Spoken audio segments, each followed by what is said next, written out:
Secretary, it's my great pleasure to introduce the Honorable Thomas Countryman, a career member of the Senior Foreign Service, currently serving as the Assistant Secretary of the International Security and Proliferation, ISN, of the U.S. Department of State.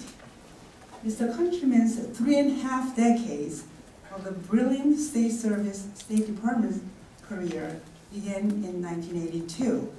And he really needs no introduction, but for today's purpose, please allow me to introduce him with a much condensed version, and I will defer all the details of his illustrious career to your individual online studies. So, Mr. Countryman's diverse exposure and responsibilities in the political and military and diplomatic posts covering a wide range of geography has led him to his current position of Assistant Secretary of ISN.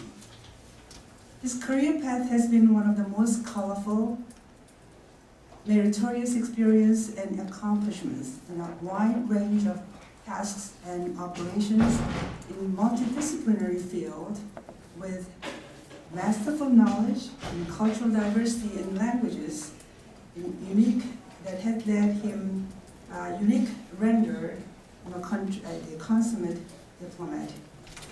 As a native Tacoma in Washington, a graduate of Washington University in St. Louis, an economic and political science major, and an education in Hartford.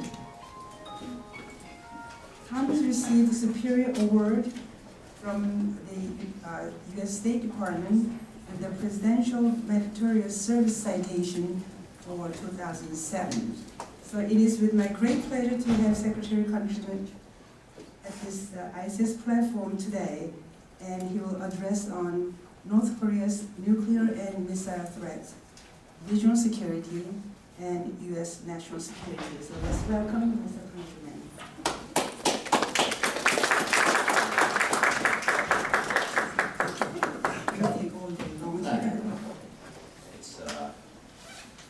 We should always condense an introduction, otherwise we could be here a while. And I would feel very old if you read everything.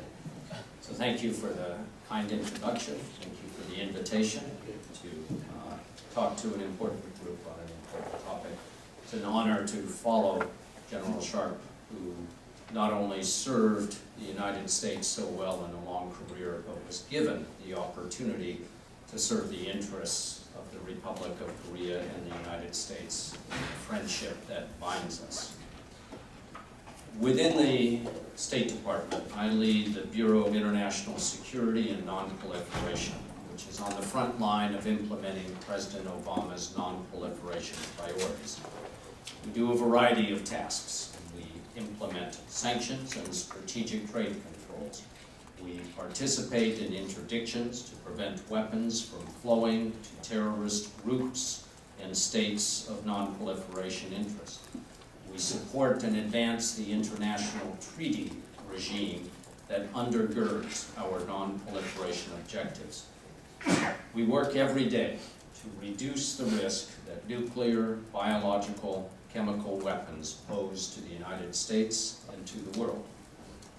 Of course, we're driven by our desire for a safer and more secure world, and this includes our efforts, step by step, to realize a world that knows the security of no nuclear weapons, a world without such weapons. This has been a central focus of President Obama's non-proliferation policy.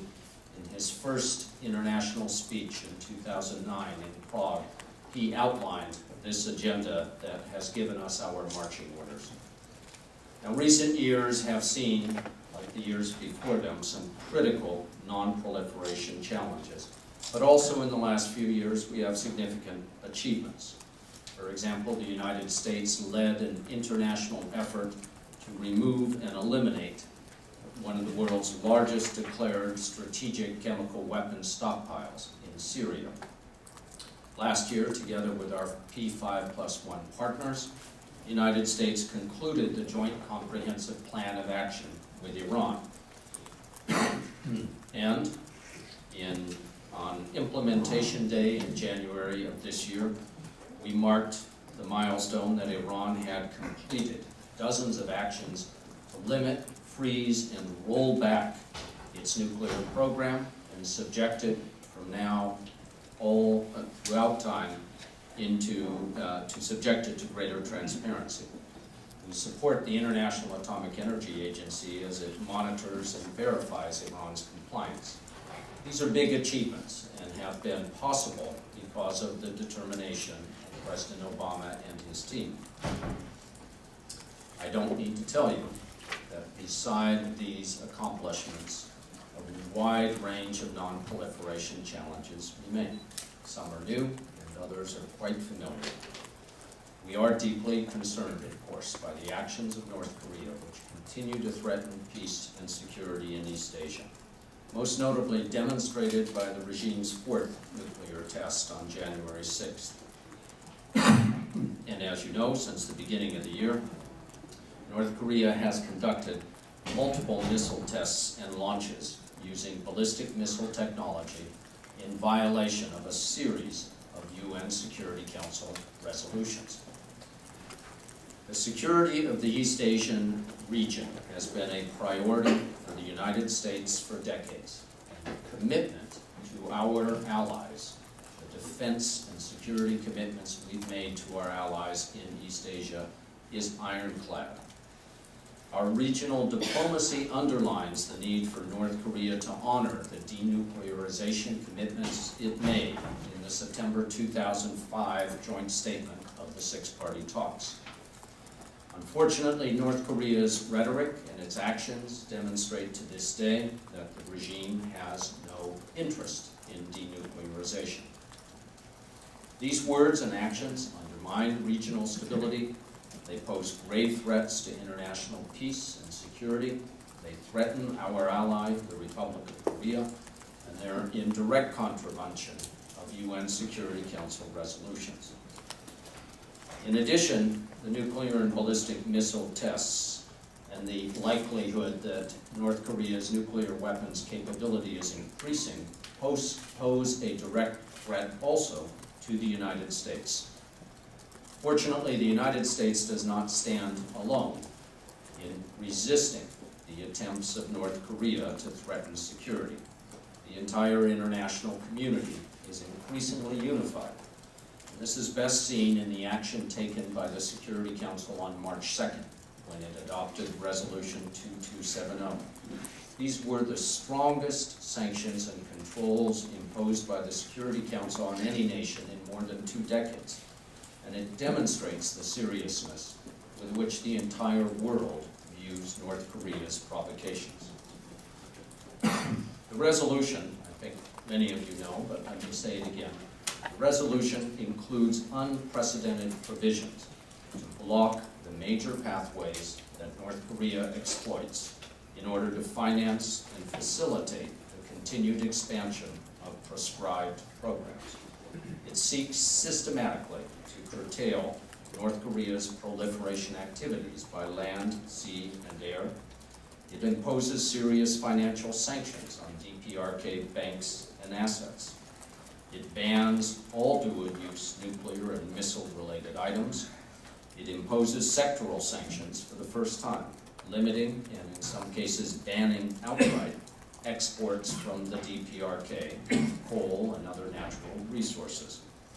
And it targets the means by which North Korea earns hard currency to pay for those programs. This resolution gives us the tools we need to enhance pressure on the DPRK, and it gives us the basis to work with partners around the world to ensure strong international implementation of these measures. Our coordination with South Korea, as I said, is the ally most acutely threatened by these North Korean programs, is long-standing, and it has been enhanced in recent months through intensive consultations on how we will work together to ensure that the Resolution 2270 is fully implemented. And in this, we appreciate the ROK's commitment and its leadership. Now, I just returned this week from a trip to Africa. And as you President Park was also in Africa just a few weeks prior to my visit. She and other North Korean officials have been very active on shining a light on North Korea's illegal relationships in Africa as well as in other regions. And so this is part of a coordinated effort to deepen productive partnerships with countries in Africa and elsewhere, and to take them away from the very foolish path of cooperation with North Korea.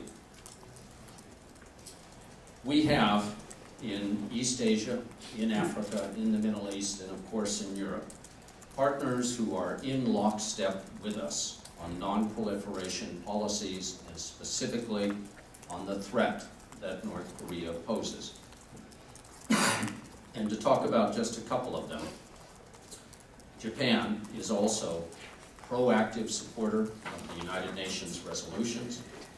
It has been strongly supporting the sanctions that are aimed at ending these programs. And like a number of other friends around the world, including Canada and the European Union, Japan has taken steps, unilateral steps, that go beyond the minimum requirements of Security Council Resolution 2270. And our coordination with Japan, Australia, South Korea, and others on the best way to implement these programs, these sanctions and prohibitions worldwide, is ongoing and intensive. As I said earlier, the security of the Asia-Pacific region is a fundamental priority, a fundamental national interest for the United States. We have a long-standing record in this region with our partners, and we are committed to those alliances. On the diplomatic side, we have long communicated to Pyongyang that we remain open to authentic and credible negotiations based on the agreement reached in the six-party talks in 2005. But we do not hold talks just for the sake of holding talks.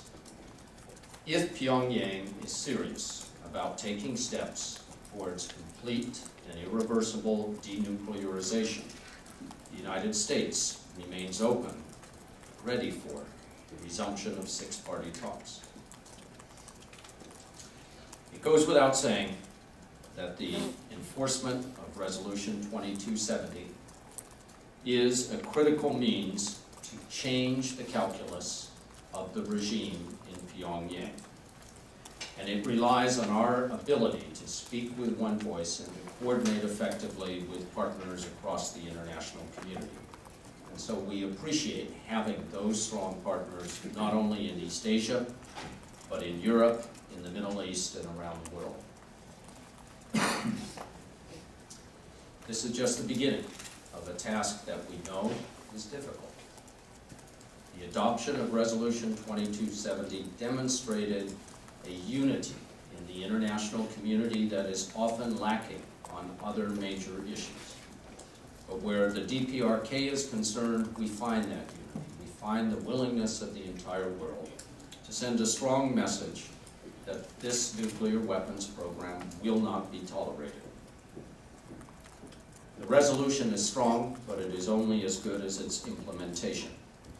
And that is where not only my Bureau, but other key offices and agencies throughout the U.S. government have a considerable amount of work to do. And these are the two great priorities of my Bureau during 2016.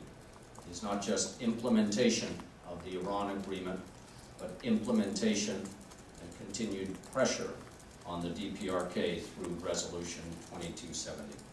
We have a lot to do if we want to achieve the positive impacts, the change in calculation that we are seeking in the North Korean regime. So I'll stop there, and I'm happy to answer questions that go into more specific detail. Thank you.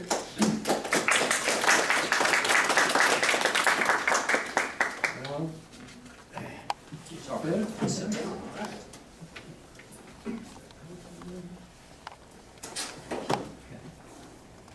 okay, that's Peter. Okay, welcome back. Dennis, welcome back. All right, Dennis, do you have a comments to Secretary's presentation? Well, I had a comment that's also in the form of a question. Thank you, Mr. Secretary, for your remarks. You mentioned your two priorities this year are Iran and North Korea. I worked for 6 years on the Foreign Affairs Committee with Ileana Ross-Leitman, the former chairman. You know, she's now Mideast Subcommittee Chair.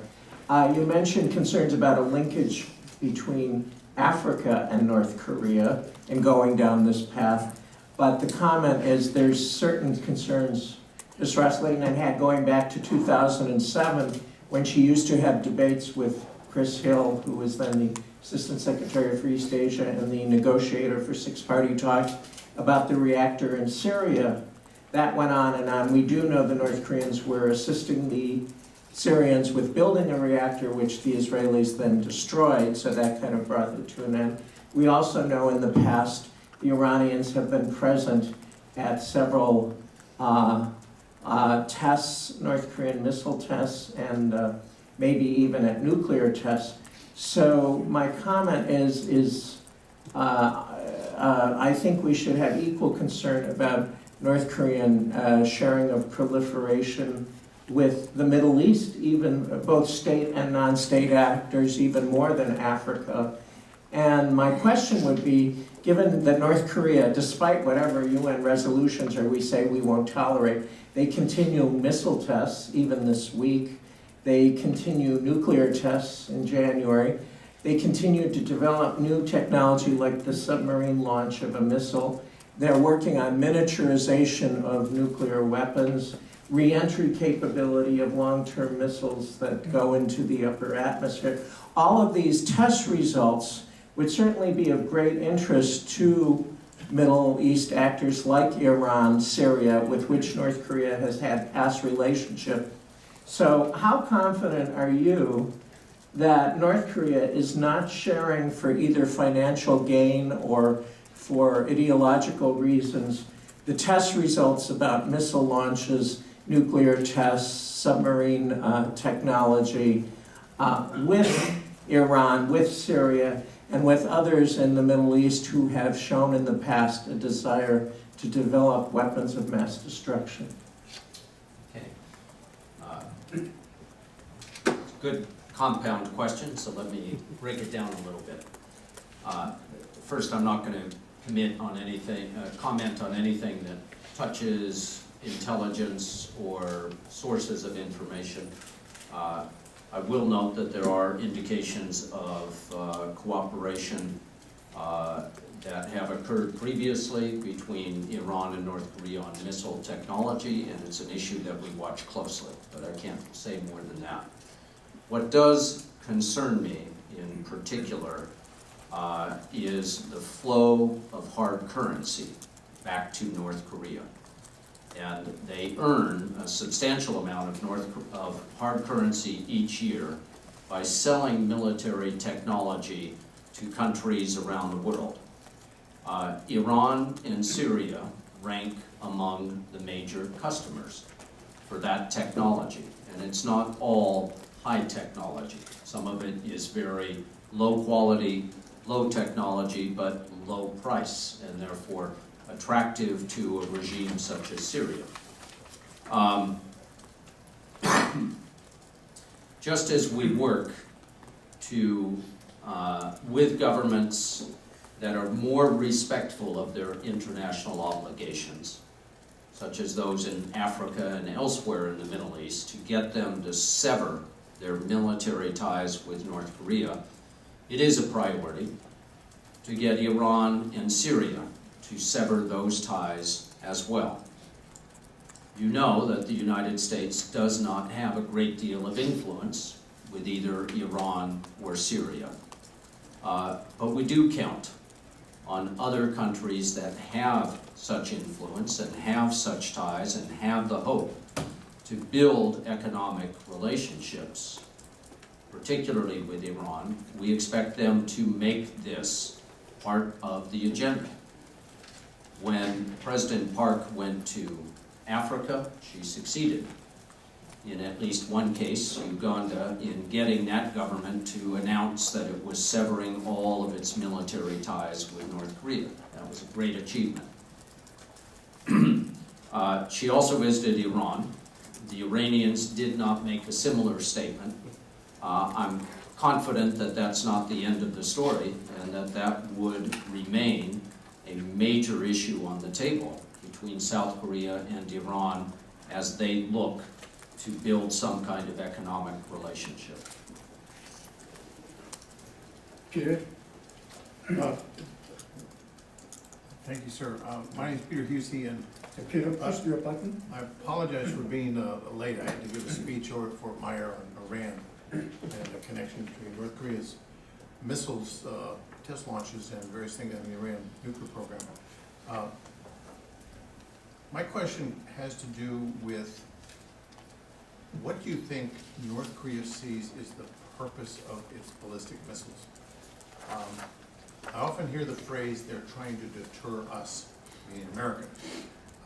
We're not attacking North Korea. We're not threatening to attack North Korea. We're not postured to do that, given our force structure in East Asia is very defensive.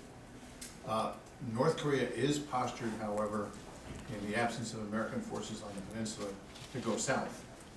So I'm often struck by the way the media narrative plays this issue is, what do you think the ultimate purpose of North Korea's ballistic missile program is, apart from exactly earning money and helping the Iranians, which I think probably help pay for a considerable amount. What do you see them seeing this as? It's a quiver in their arrow. It's something they could use to threaten, coerce, blackmail, but also to use actively. I'm curious, within the department, what do you think is a good narrative as to how this administration looks at this, as well as what about the Japanese and Koreans, our allies, as well as perhaps even the Chinese? Because I rarely hear the Chinese talk about what it is they think the North is going to use these weapons for. Well, since you asked it this way, I will tell you what I think, but I will emphasize at the beginning and at the end and several times in the middle that this is what I think. It is not easy to get inside the head of the beloved Marshal and figure out his calculations. And I think you would find a number of different opinions, even from people who have followed North Korea more closely than I have for a much longer time. But I think the short answer would be that the purpose for missile and nuclear development is to be able to directly hold the United States hostage and to prevent the United States from taking military action against North Korea without calculating the risk of a North Korean strike on the United States. Now, that part is fairly straightforward. There's a number of implications for that go beyond my knowledge. For example, if you're trying to deter U.S. military action, is it because you have a genuine fear that the U.S. is preparing an invasion of North Korea? Or is it because you wish to play the kind of provocative, hostile games against the Republic of Korea or against Japan and be able to do those without fear of a U.S. military retaliation? I would leave that to other folks, but I think the basic purpose is that he has the ambition to hold the U.S. hostage before it makes military calculations. I emphasize again, that's not an official U.S. viewpoint. That is one explanation of what this guy might be thinking. Since you mentioned China, I did want to comment a little bit about it. First of all, obviously, the Republic of Korea is on the front line vis-a-vis the DPRK, more than anybody else is. And obviously, the United States is right beside the ROK, even if U.S. territory is not threatened as immediately as ROK territory and population our security commitment is so strong that we are absolutely side by side on the front line. It is not, well, I think most of us would agree that Japan is equally on the front line, and that DPRK rhetoric against Japan means that they have to consider as well carefully their response. But let me say something that you may not hear every day, which I believe to be true, that China is on the front line. It's obviously on the front line in the United Nations Security Council. It is the United States and China that wrote the last resolution and then gained support for the resolution from the rest of the members of the Security Council. But China is also in the front line that they have a great deal to lose, not as much as ROK, but a great deal to lose from potential provocation and reckless behavior by the DPRK. And I think, again, my own opinion is that more and more the Chinese public, the Chinese military, Chinese diplomats, Chinese academics, and the Chinese government are realizing how substantially changed this North Korean regime is, and how absolutely dangerous to Chinese interests are the actions of this regime. And as a consequence, China has not only agreed to a set of sanctions measures in the Security Council that we have not seen since the Iraqi invasion of Kuwait in 1990, but I believe that China intends and has begun to implement these sanctions.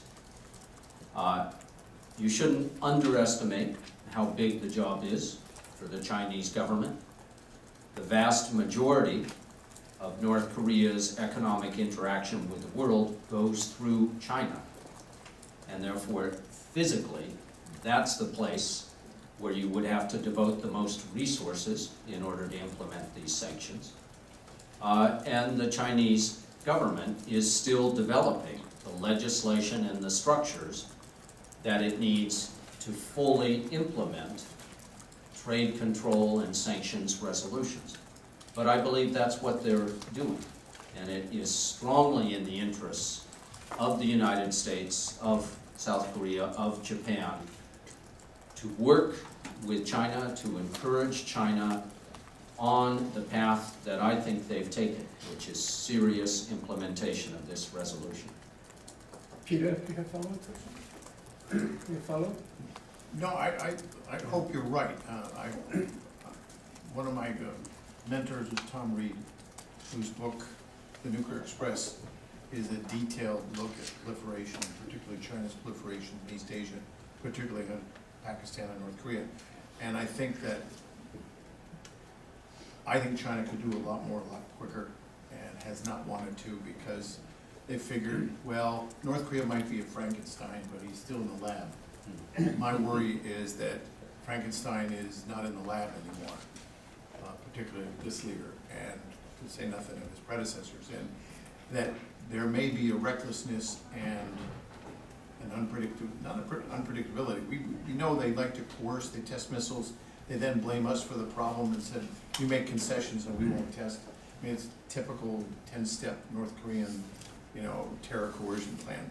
But I think you may be right that the Chinese may have figured out, whoops, Frankenstein got out of the lab. The problem is, can he be put back in?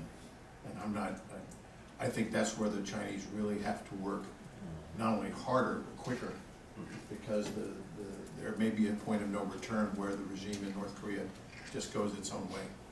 Thank you. Dave? I've always wanted to say this in a room like this. I'll cede my time so the floor can have more questions. Larry? You can stand up. Just want to, You can stand up. proliferation issue has a lot of aspects to it, but I'll just focus on one issue, and this is a report yesterday in the Indian newspaper, India Today in New Delhi. And the title of the report, or the headline, Indian Intelligence Agencies Tracking Pakistan-North Korea Nuclear Trade. And the report went on to quote top government sources, unquote, as saying that they have received information that, quote, nuclear missile materials, unquote, are being transported by Pakistan to North Korea through sea routes using cargo ships. Now, we've had the impression for a number of years, I think, and there have been many reports and many statements, that the AQ-Khan network in Pakistan had been shut down. He is under some sort of incognito house arrest himself. But how closely have we been watching the Pakistan-North Korean relationship over, say, the last 2 or 3 years? And given what I believe could be a very high-level Pakistani interest in the Musadan missile, given its range, which could hit just about any target in India, that could there be a Pakistani interest in another type of nuclear missile swap deal, similar to what AQ Khan worked out with North Korea in the 1990s into the 2000s? Is there concern right now about the Pakistani-North Korean relationship? Thank you, Larry. I saw the report in the Indian newspaper, and to the best of my knowledge, it has no factual basis. In terms of what could be an interest between Pakistan and North Korea, I focus not on what could be, but what is. And our relationship, our dialogue with Pakistan on these issues is ever stronger. I believe Pakistan takes its non-proliferation commitments very seriously. We do have a number of areas in which we disagree with the Pakistanis, but I have no reason to believe that they are violating the commitments that they have undertaken and their respect for the Security Council resolutions on North Korea. Do you have a follow-up question, Larry? No factual basis does not necessarily mean the report is untrue. It remains to be seen, and we'll have to watch for any follow-up reports and evidence.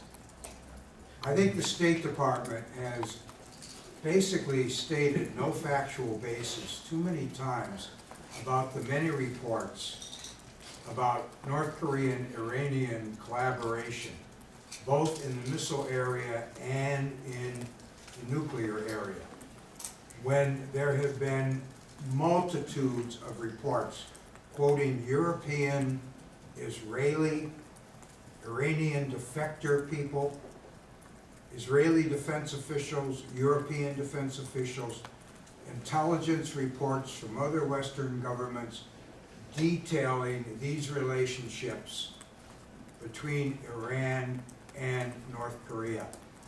And we have no facts or no factual basis to react to these reports. I think we've heard this, frankly, too many times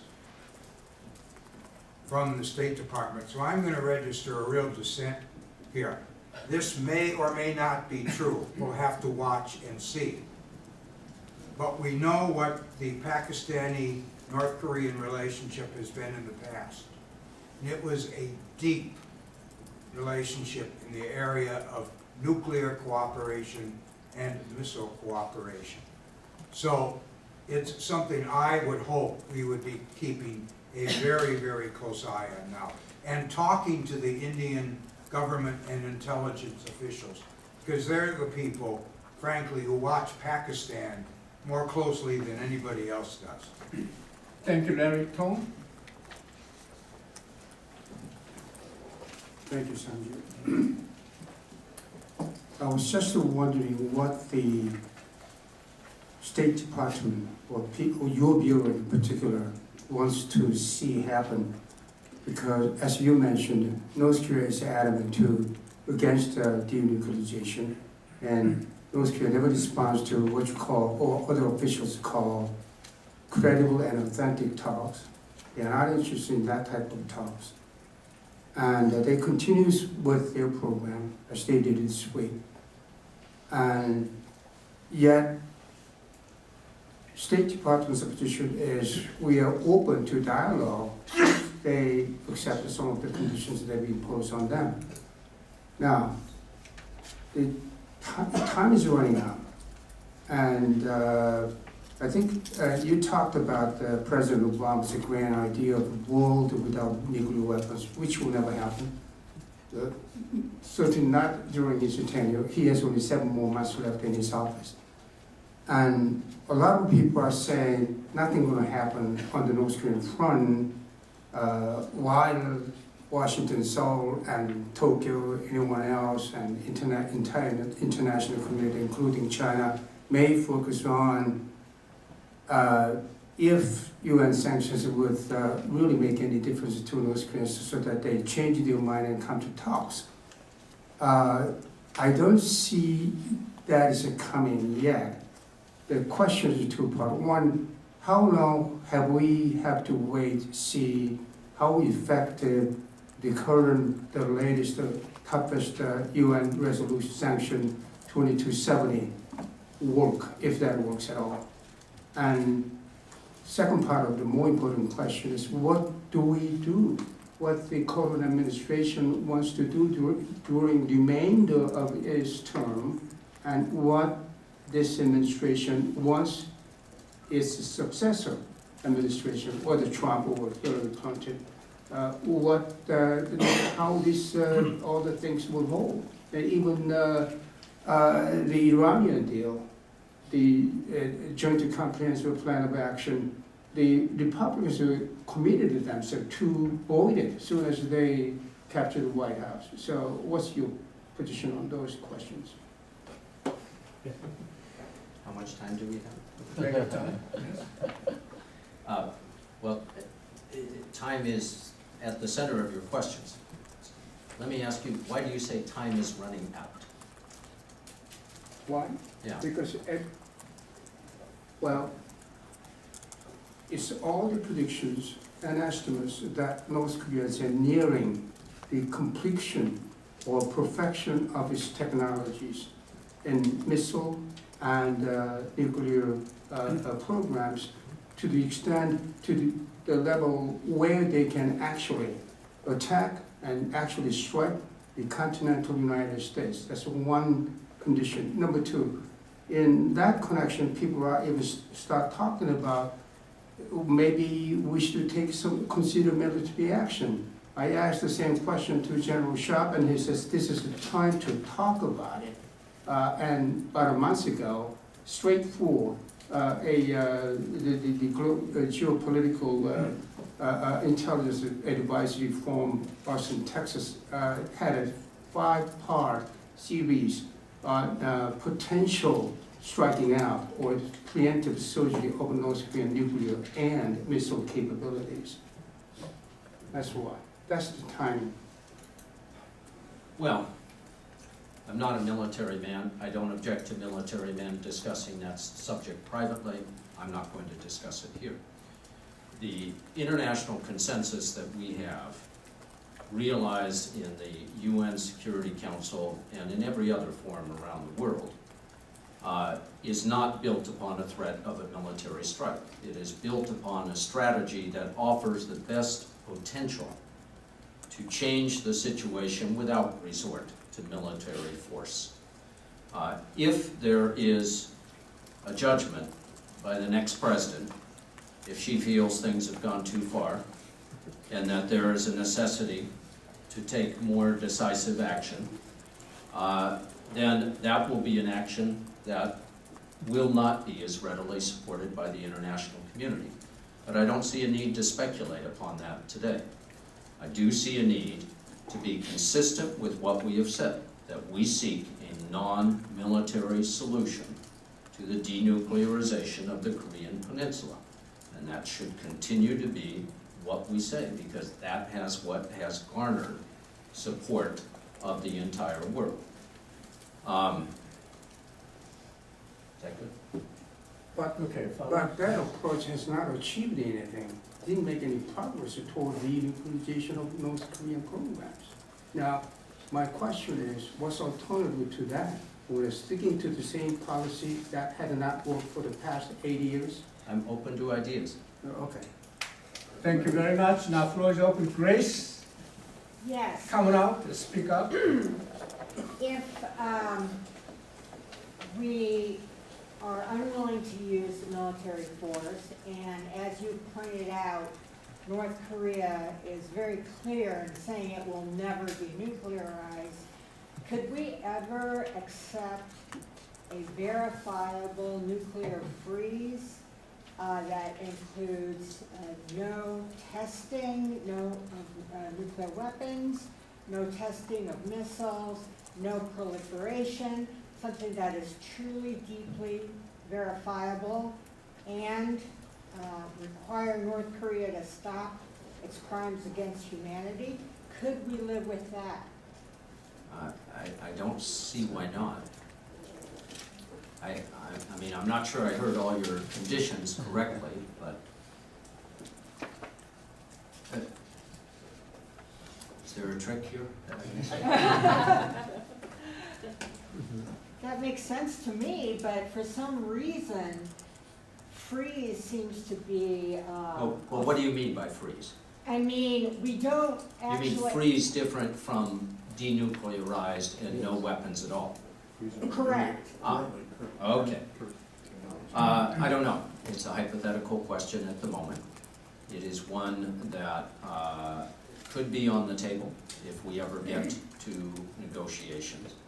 But it doesn't seem to be something that we need to be offering at the moment. Now, let me emphasize again that my field is enforcement of strategic trade controls. I'm not in charge of potential negotiations with North Korea. I think you've had my colleague Danny Russell here before, and if he gave you an answer to that last month, that answer still stands. Thank you. Okay, please. Hi, I'm Yuri, a Japanese TV reporter with NHK. I have a follow-up question about the relationship between North Korea and Africa. What you mentioned about Uganda. In addition to Uganda, what countries are you concerned, for the cooperating with North Korea or for violating the resolution? I prefer not to list them because we think that the most effective way to get such countries to turn away from their cooperation with North Korea is in direct private discussion. You can look at the report of the United Nations panel of experts that details some activities of North Korea in Africa and elsewhere in the world in recent years and get some idea, but I don't think it is helpful to do this publicly. Did he answer your question? Yeah. Oh, thank you. Any follow? I'll take a look at the UN. Any follow? Okay, now it's open to the floor. It's a fair game, right? Sure. Sure. It's fair game. Now, Daniel, stand up. I'm sure that you have something cooking in your head. Why don't you It's ask? still cooking, so I'll come back in a minute. Okay, keep it. I have a question. A number of my colleagues are concerned that North Korea could have an EMP capability that they could launch from the ocean, from freighter, where the launch would be surreptitious and people logistically say, well, the freighter would sink. They don't care. Hire a bunch of terrorists to do it. So that is my biggest concern. It's the Wall Street Journal interesting during the 2012 campaign, coming in and Newt Gingrich's comments said they thought it was not only viable. They've printed since not only Jim Woolsey and Peter Price essays, but 2 or 3 additional people. The EMP Commission twice put together What EMP is. electromagnetic pulse, and The thing is that it's a nuclear device detonated about 60 kilometers above the Earth, somewhere between Philadelphia and Atlanta would be sufficient, somewhere between the Atlantic Ocean and Pittsburgh. The other thing is, since the sun may at some point have a coughing fit and give us a solar EMP, you need to protect the grid and the infrastructure anyway. Why not do both? That doesn't get rid of the North Korean problem, but my worry is that in cahoots with Iran and other terror organizations, that's precisely what would, even temporarily, though I think it'd be much longer, is that you could shut down the ability of the United States from the East Coast to respond to anything in the Middle East, which would be very, very time-consuming to get anywhere, even if they didn't do the West Coast as well. That, to me, is our biggest security threat, the kind of unconventional threat. I'm curious what your bureau thinks of that, what some of your experts. To be honest, I haven't thought much about it. This is a plea for you to think about it, and we will Let have me- folks that would be, love to come and talk to you. Well, let me assure you, greater minds than mine are thinking about it. True. It's not a particular responsibility of my bureau. So, that's why I don't comment on it. For the same reason I don't comment on whether a freeze is good enough. I see it as a proliferation problem. Understood. Computer, how serious and significant the EMP incident is? It doesn't, I mean, the point of the nuclear explosion was not that it was a hydrogen bomb, it was probably an adjunct to a hydrogen bomb. The problem is, when I asked General Gormley, Admiral Gormley, and then the former head of North Command, has the North Korean government miniaturized nuclear warhead? The answer is yes, in sworn Senate testimony. Have they the ability to launch a rocket with such a small warhead to reach the continental United States? Yes. Sworn testimony before the United States Congress. Can they do it off a freighter? Yes. What does it take to do an EMP? The previous thinking was it took a megaton class warhead, and they don't have that. And the thinking was that's China or Russia, and they're not crazy enough to do it because we'll see it coming over the pole. The problem is both Iran and North Korea have launched rockets in a southern direction, where we, going around the South Pole, they've orbited, ironically during the Super Bowl, the North Koreans orbited a dummy satellite over the United States. And they did it in a southern direction. Iran also has detonated a warhead, dummy warhead, about 70 kilometers above the Earth's surface from the ocean. They've done it twice. And when you kind of put two and two together, the question is, we have no sensors or radars looking south. Because we always thought, which is true, the Russians are going to come at us, they're going to come over the North Pole. That's a shorter distance. Their rockets aren't designed to go south. This distance is too great. So my worry as a proliferation concern, whether it's Pakistan, Iran, or North Korea, is these folks all work together. And my Israeli friends who are going to speak up here on the Hill in July says the Musadan test is the real thing. It took them 4 or 5 failures. But as he wrote me then, way back in Jay, they're going to get there. But the question is, what if Iran got such a missile? How much of the Middle East and Southern European rim would be put at risk? So to me, it makes the Secretary's job that much more difficult. But my view is it is a real proliferation problem, particularly given Tom Reed's book, Armageddon, and his book, The Nuclear Express. Here's a former Secretary of the Air Force, former Deputy National Security Advisor to the United States President, saying China is the #1 proliferator in the world today, and their friends are Iran, North Korea, and Pakistan. And to me, that makes our job enormously complicated, true, but it also gives us a sense of we may not have a whole lot of time to get this right, and it's not this administration's fault or previous administration. Is you're handed a bad deal sometimes, and these guys came in 2009, it was a bad deal. There wasn't a whole lot of positive stuff even on the table to go with. So this is not a partisan appeal. This is an appeal that I don't care who's in office. This is a very, very tough thing. but I also think there's a tendency about the media narrative to say, well, North Korea can launch a rocket on Japan or South Korea, but since they haven't detonated a warhead in the East River next to Manhattan, that somehow therefore it's not a threat. I think they've also demonstrated the ability to launch from the sea. Iran has detonated nuclear warheads at 70 kilometers, or dummies, which our intelligence community originally thought were failures, but then they said, that's exactly how you would detonate an EMP. Thank you, Peter. Now, with that understanding, let's give Assistant Secretary Countryman a big round of applause.